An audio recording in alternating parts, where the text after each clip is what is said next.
Are you nervous about the quality of the water coming from your tap? Certainly a hot topic in the news right now in Ontario. We're very grateful that our regional water treatment plants ensure that our water is safe to use. However, is our water as healthy as it can be?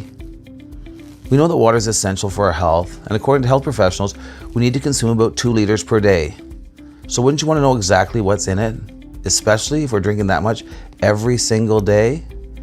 And it's not just about optimizing our health. We know that Kitchener, Waterloo, and Cambridge homes typically have hard water coming from the taps. Hard water is formed when water percolates through deposits of limestone, calcium, and magnesium.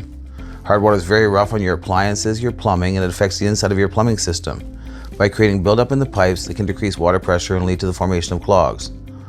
For all these reasons, we want to make it easy for you to investigate your water supply. Our team here at Ontario Fire, Water, Air has something special to offer you. For the first 10 people only, and for a limited time, you can get our free, and that's free, in-home evaluation and a quality stainless steel water bottle for pure water on the go.